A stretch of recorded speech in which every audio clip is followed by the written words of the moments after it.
Hi, everybody. It's Wednesday, the 15th of June, 2022. It's 11:30 a.m., which means it's time once again for our Midday Mindful Moment. I'm Reverend Jonathan Zenz, the minister here at Unity of Tucson. Well, not where I am currently, but here where you're watching, or not, or maybe you are. Anyway, I am the minister at Unity of Tucson, and this is the opportunity that we take every single weekday, right in the middle of the day, to affirm some good in our lives and engage in some consistent spiritual practice.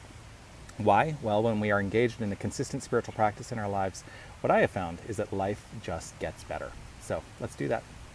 Let's be consistent. What do you say? Whether you're watching live or on the replay, I would love for you to post a comment and let me know that you are here.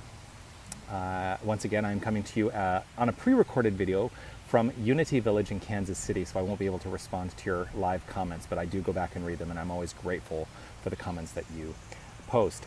So yes, I'm at Unity Village. Here we are. But before I tell you what I want to talk about today, I do want to offer this reminder, which is to say you are love, you are light, you are life, you are magnificent. I'm so grateful that you shine your light and share your magnificence with the world. Keep doing that, will you? Thank you. So today, as I am joining you from Unity Village once again, one of the things that I wanted to acknowledge is the fact that, we are in Pride Month. And while in Tucson, we don't actually have our Pride celebration until October, it is still Pride Month, and we can acknowledge the pride that we can all celebrate. And it is a celebration. One of the things actually I realize now that where I am, I don't think you can see it, so I'm going to get up and move a little bit and see if I can get you a shot of it.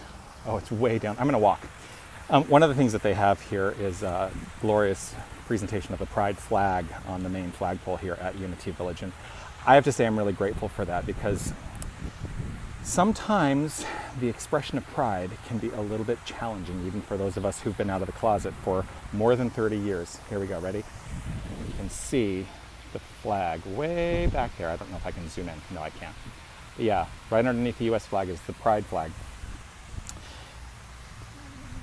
And the reason that it's important for me to talk about this today is because at one of the sessions, there was a song that basically kept coming back to the refrain, love wins, love wins, love wins. And if we really root ourselves down into the heart of it, that's what pride is all about.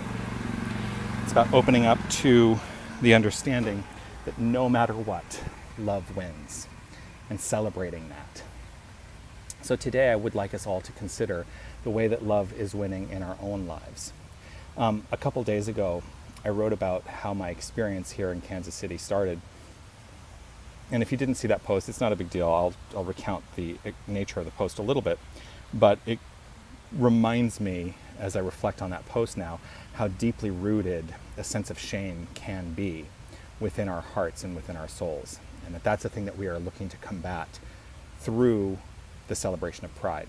And so what I wrote about was, when I was picked up at the airport, I used a car service to get from the airport to the hotel, just me and a driver, and the driver was very chatty, and he asked me if I was married, and I said, yes, I'm married, and then he proceeded to talk about my wife. He wasn't talking about my wife. He was, basically kind of inquiring, about my wife. And so for one thing, it goes to show how deeply ingrained heteronormativity is. Nothing, that is surprising to me about that. But in that moment, not knowing who this person was, or knowing what the collective consciousness of this particular part of the country is all about, I chose to remain closeted and to not correct him, to tell him that I didn't have a wife, that I had a husband. And how I can carry shame around being a gay person in this world. It's very insidious. Not all of us are gay, I know that. But we all are beings of light that sometimes carry around shame, and that's really what I want to get to the heart of today. What are the things perhaps you are unwilling to admit to. And I'm not telling you to admit them here publicly. Don't put them in the chat. You don't have to do that. It's not what I'm asking for. Just saying, deepen into your own sense of self. Just take a moment to deepen into your own sense of self and perhaps ask yourself the question, why? One of the things that I'm always talking about in this ministry is that as we bring to awareness that which is lurking below the level of awareness, we can find healing. And so I found some things that are still below the level of awareness for me that need to be healed. And I think that's the great journey of this thing called life. And so I call upon healing. I call upon love only, part of our mission statement. And I remind myself always, always, love wins. It's inevitable.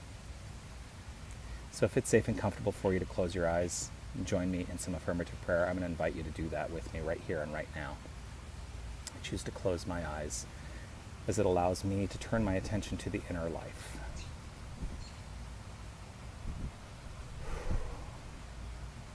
And it is right here in this pure, perfect moment that I acknowledge the infinite power and presence of the One, the infinite source of all creation.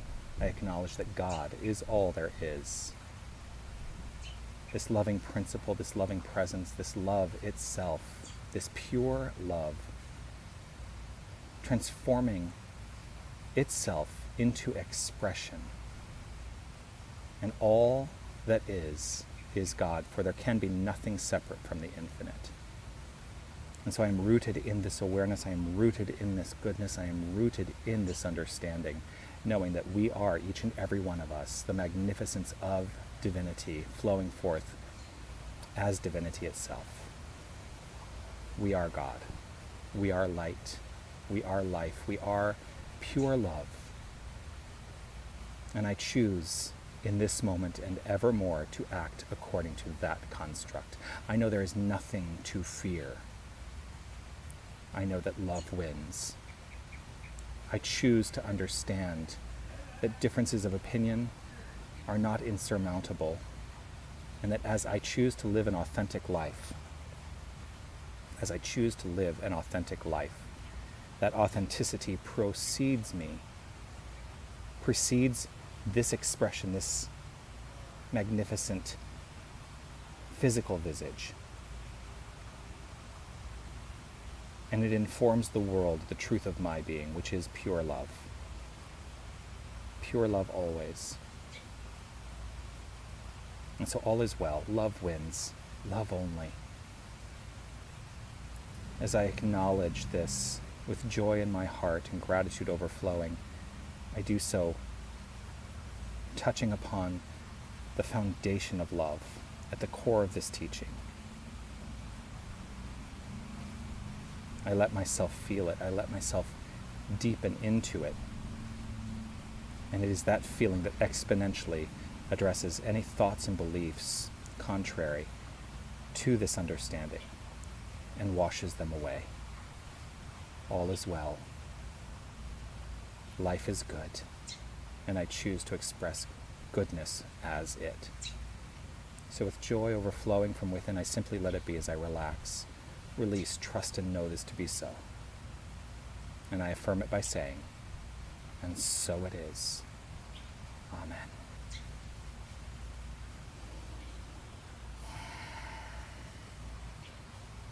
And so it is. I'm always grateful to spend this time with you. I look forward to seeing you again tomorrow. Most likely because I want to get some insight and wisdom as the week goes on. This is the only day that we're at Unity Village. Remember, I'm pre-recording this on a Monday. But this is the only day that we're at Unity Village. So I want to see what other things I'm inspired by the convention. So the next couple days I may be coming to you from the hotel, actually. But grateful to spend this time with you here at Unity Village. I hope you've seen some of my Facebook and Instagram posts to help you feel like you've been sort of present here with me. Know that I carry you all in my heart during this time, and I'm grateful for you. Like, follow, subscribe, all that stuff. I look forward to seeing you again tomorrow. Peace and blessings to you. Namaste.